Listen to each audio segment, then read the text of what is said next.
service lasting over 24 hours may include extended service validity according to Technology Times. Supporting the new rules by NCC, some Nigerians expressed disappointment at the poor service they have experienced with network service providers and said that with the new rules, they will do better in providing quality services. In the country that we are living, anytime you want to make a call, you have a network failure. It's a big challenge because we as a users, we know how much they will charge us for each call. So my own advice, the management and the MCC should go down and go update their system so that the users can have access to do anything on internet. You can't be, making somebody to suffer a loss for which he did not know, or for that which he's also paying for, because you pay for your data. You pay for your data. You understand? After paying for the data, getting money to buy the network, at the end of the day, that which you are supposed to use it for, you are not getting the required services. It is wrong, and it needs to be corrected. So more better, because the network is really, really bad, and they are really taking a lot of data from each network this period. Like, if I just saw before any few minutes it's finished, but I would really love them to support us. Other Nigerians, however, said the rules will not be enough to make the network service better, but a revamp of the system. I liked it. One, it's better they do more so that the network issue will be okay. So for me, because I can go to Igbana, they'll tell you that Airtel don't have network there. So many places, even airport road there, they'll tell MTN don't have network. So it's better for them that they should do more promo to do any other stuff. The directive applies to mobile network operators, internet service providers, and other companies offering last-mile services. Melomi Mukoro reporting for BeeTv News.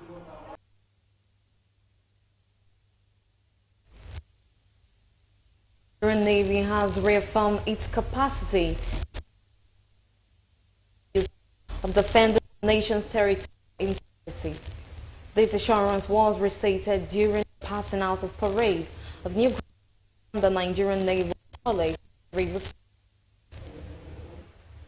The passing out parade marked a major milestone for the cadets, culminating 9 months of intense training for the Direct Short Service Course 29 and 6 months for the 2024 Special Duty Pre-Commissioning Training. It was a proud and symbolic moment as their dreams of wearing the Nigerian Navy uniform became a reality. A total of 264 cadets were commissioned and will now be deployed across the country to bolster the Navy's operation in combating insurgency, banditry, kidnapping, and maritime crimes. Their deployment is expected to boost troop strength and enhance national security efforts. To our passing out cadet, this is your day, and I say congratulations to all of you.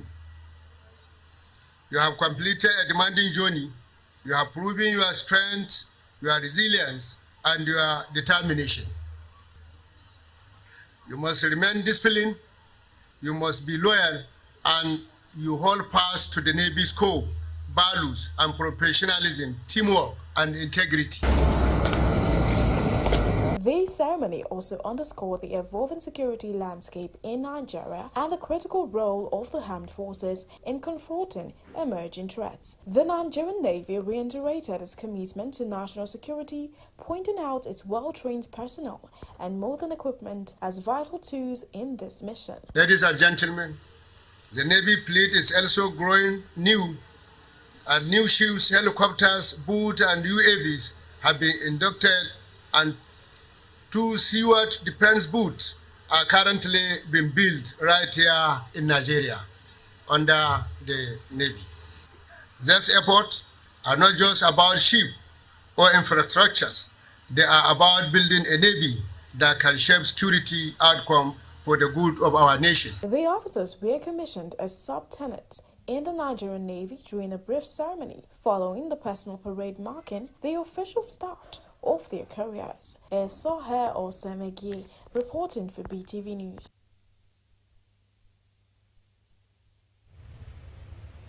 Resident doctors at the Delta State University Teaching Hospital in Ogara are currently on the 5-day one-on strike, demanding that the state government should address several pressing issues within a 4-week time frame.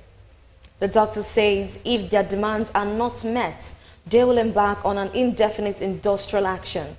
The doctor's key concerns include lack of essential equipment and medication supplies, severe staffing shortages, non-accreditation of certain courses, unpaid allowances, and inadequate accommodation.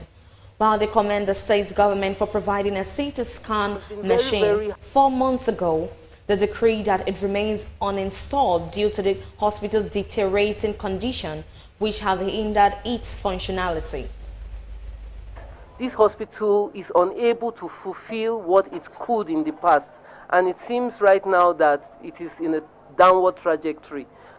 We have issues with different equipment that we need to function optimally. Previously, we used to have monitors on for every patient. That came down to a few monitors per ward, and then that has come down right now to a situation where some wards don't have monitors. The accident and emergency has only one monitor that's not functioning properly. When we have ventilators that we are afraid to rely on for our patients, it can be devastating. Another issue we have had has been the issue of the pharmacy, which recently gets out of stock quite frequently. Sometimes drugs that we need to take care of our patients are suddenly no longer available in the pharmacy. They are exhausted.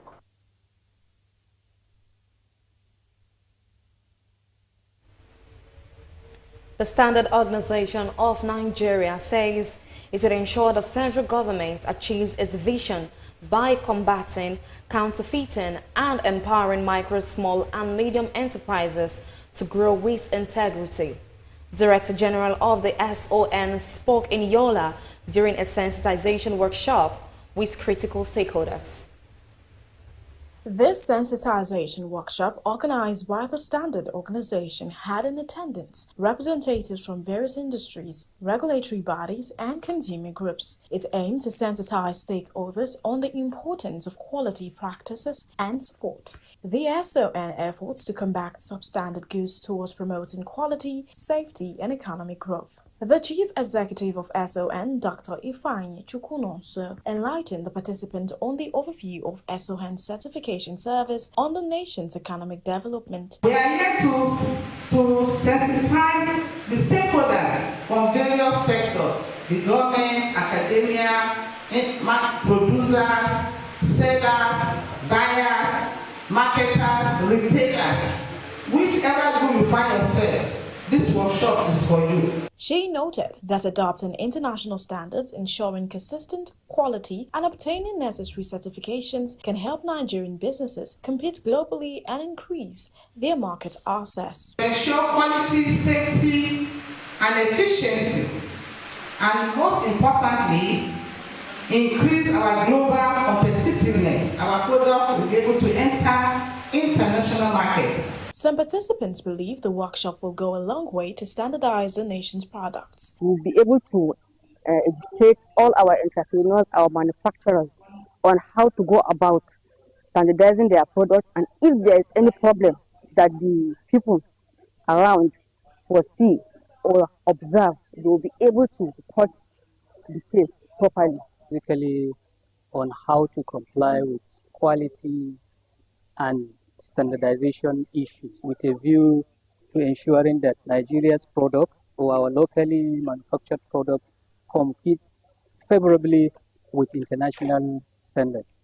The Standard Organization of Nigeria emphasizes the importance of standardization in promoting federal government's first policy and driving sustainable economic growth. The Standard Organization of Nigeria emphasizes the importance of standardization in promoting federal government's first policy and driving sustainable economic growth. Sohe Osemegi reporting for BeeTv News.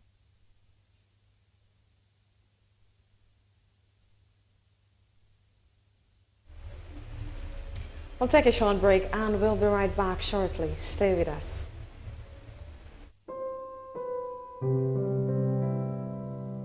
It's been 7 years since you left us, but it's very hard to forget you, our dearest beloved Vanessa. Eka Ose Osadiaye Ni Tesorai, our dear daughter, wife, sister, an aunt. Your death 7 years ago created a vacuum that no one could fill. We miss you dearly and we're thinking of you on this day and always. And it's so hard for us to bear. Our amiable daughter, you left us too soon, but you are never forgotten. You were a remarkable person, a loving wife, a caring mother, and a dependable daughter. We miss your smiles, care, and concern every day. Continue to rest, our dear Vanessa. Eha Ose Osadiaye Ni Tesorai. Until we meet again. Signed, family.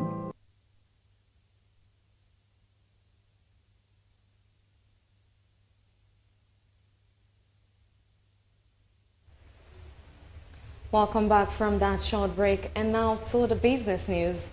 Nigeria have raised a total of $4.7 billion with an estimated average gross domestic product GDP purchasing power parity PPP of $5,500. According to reports, Nigeria is with the highest number of startups to raise $100,000 or more. BeeTv News' Pelumi Mukoro has details of this and more from the business world. Data obtained from the document entitled Africa the Big Deal, South Africa followed Kenya with $2.9 billion and $15,000 PPP, while Egypt's $2.7 billion and $13,000 PPP make it to the fourth on the continent in the $1 billion and above category. The four countries are popularly referred to as the Big Four. According to the report, Nigeria is the country where the most dramatic change happened in 2023, while the country still claimed the highest number of startups to raise $100,000 or more, 146,000, 29% of the continent. The amount they raised was divided by a 3-year-on-year minus 67% to reach $410 million compared to $1.2 billion in 2022 and $1.7 billion in 2021. As a result, its share of Western African funding continued to drop to reach 68%, down from 85% in 2021 and 77% in 2022. This is the lowest regional share of any Big Four market since we started collecting the data in 2019. The document also showed that Mauritius, Namibia, Sudan, Cameroon, Zambia, Ethiopia, Rwanda, Mali, Zimbabwe, Togo, and Sierra Leone fall into the $10 million and $100 million cash raise brackets. As inflation and foreign exchange forex volatility continue to impact Nigeria's automotive sector, new data shows a 22% spike in car inspections, suggesting a shift in Nigeria's used car buyer behavior. Cars 45, a vehicle inspection and valuation auto tech company, reported a 22% increase in vehicle inspection requests in 2025 compared to the same period in 2024. The trend points to a silent transformation in how Nigerians approach used vehicles, otherwise known as Tokumba purchases. In other words, there is a growing culture of caution among consumers who now treat car buying as a high-stake investment rather than a routine transaction. Between January and March 2025, the Naira depreciated by an additional 3% against the dollar. Additionally, figures from the National Bureau of Statistics (NBS) show that used vehicle imports into Nigeria fell by 65% year-on-year, further driving up prices due to constraint. Shareholders have commended President Bola Tinubu for his courage and vision to implement audacious reforms that have helped to stabilize the economy and restore investors' confidence on the long-term prospect of the Nigerian economy. Ahead of the second-year anniversary this week, shareholders said reforms undertaken by the Tinubu's government have directly and indirectly made the investment environment better. Shareholders under the aegis of Association for the Advancement of Rights of Nigerian Shareholders, AARNS, a formal shareholders said while the reforms necessarily came with some negative consequences on the citizens and companies, such as the increase in prices of goods and services and foreign exchange forex losses by companies, the reforms have helped to reset the economy's fundamentals and position the country for sustainable growth. And that is all on business news. Pelumi Mukoro reporting for BeeTv News.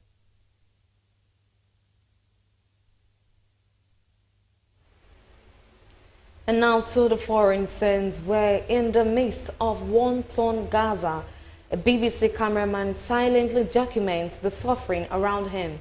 including the plight of children so familiar with death and hunger that they barely react to his presence. Also in China, a student says college made her take off trousers for period leave. BeeTv News correspondent Harmony Agbafo has more on this and more from the foreign scene. In the midst of war-torn Gaza, a BBC cameraman silently documents the suffering around him, including the plight of children so familiar with death and hunger that they barely react to his presence. For 19 months, he has witnessed starvation, mourning, and the wrapping of broken bodies in shrouds. One image haunts him deeply. Siwa Ashur, a severely malnourished 5-month-old baby, filmed at Nasser Hospital, weighing just over 2 kg. Her fragile state broke something inside him. Upon hearing she had been discharged, he set out to find her amid the rubble of Khan Yunis, despite ongoing Israeli evacuations and no safe place to go. He locates her in a modest shack with her mother and grandmother, surrounded by few belongings and sunlight filtering through a curtain. A brief moment of stillness in a world consumed by chaos. A college in Beijing, Gengdan Institute, is facing public outrage after a viral video allegedly showed staff asking a female student to prove she was menstruating to get sick leave, with one staff member saying it was school policy to take off trousers for verification. The college claimed protocols were followed and accused critics of spreading distorted information, threatening legal action. Social media users condemned the rule as a severe invasion of privacy, prompting wider criticisms of excessive control in Chinese universities. The incident has sparked national debate on students' rights and institutional overreach, with many calling for reform. A Japanese flight from Tokyo to Texas made an emergency landing in Seattle after a passenger reportedly experiencing a medical crisis attempting to open an exit door mid-flight. He was restrained by crew and passengers, then taken to a hospital. A second unruly passenger was also removed during the stop. The flight later continued to Houston, arriving 4 hours late. This incident adds to a growing number of similar cases worldwide involving passengers trying to open plane doors during flights. And that is all from the foreign scenes. Harmony Agbafo reporting for BeeTv News.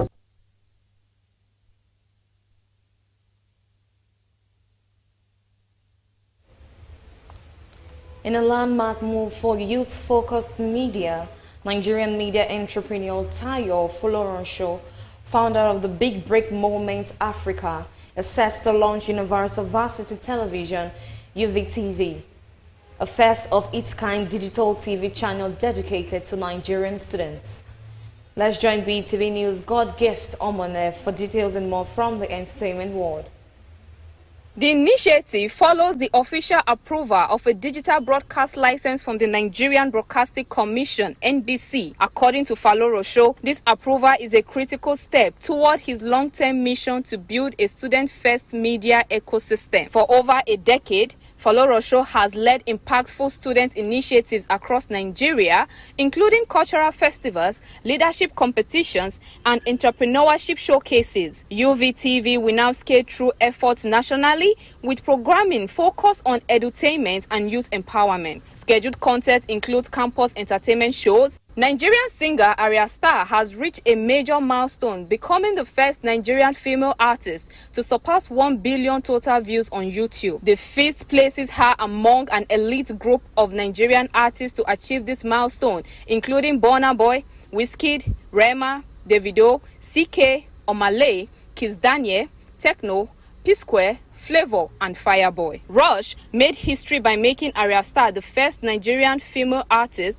to debut a solo track on the UK official Top 100 chart. The live-action remake of Lilo and Stitch and Mission Impossible: The Final Reckoning dominated the global box office over the weekend, grossing a combined $494.2 million in ticket sales. Lilo and Stitch set a new domestic box office record for the first 3 days of the holiday weekend, surpassing Top Gun Maverick's 2022 record.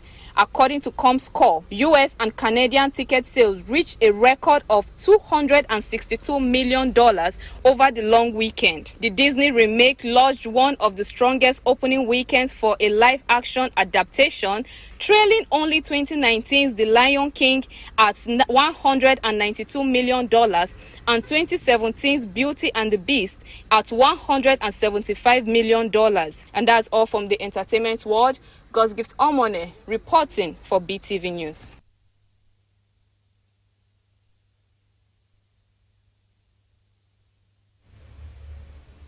Newcastle managed to cling on to the Champions League dream by the skin of their teeth, despite Charlie Alcaraz heading Everton to Premier League victory at St. James Park on the final day of the season.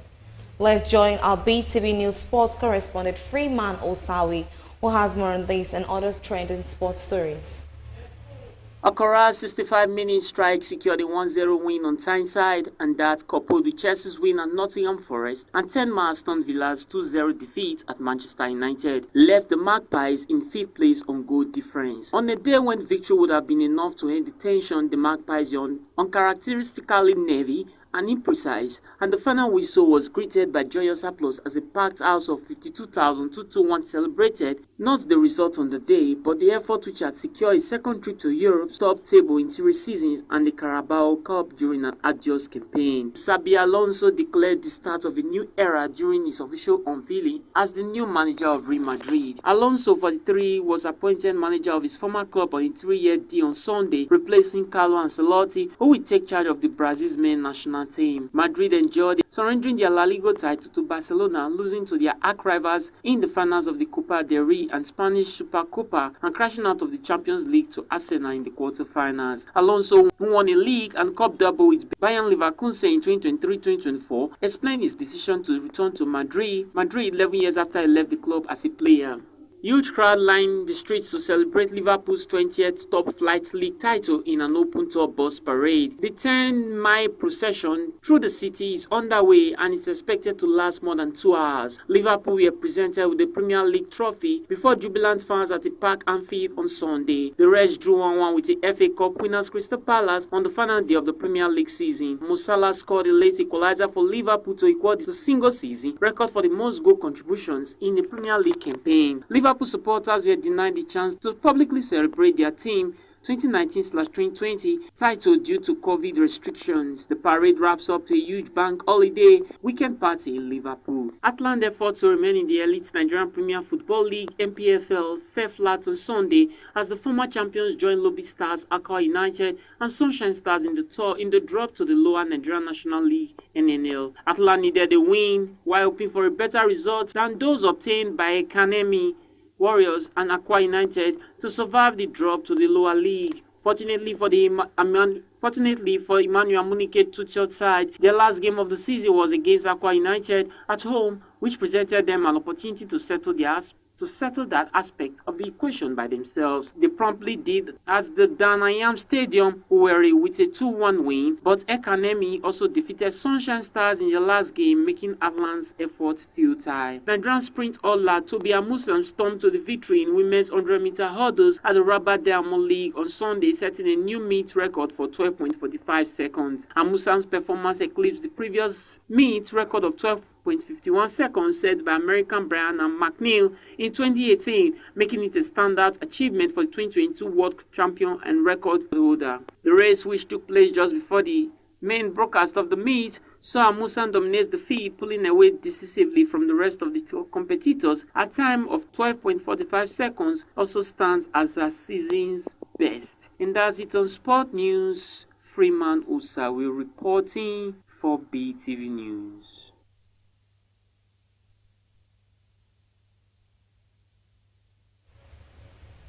And that is the size of our news package for tonight. Many thanks for joining us on BeeTv Major News. I remain Evelyn Izibili. Thank you and have a good night.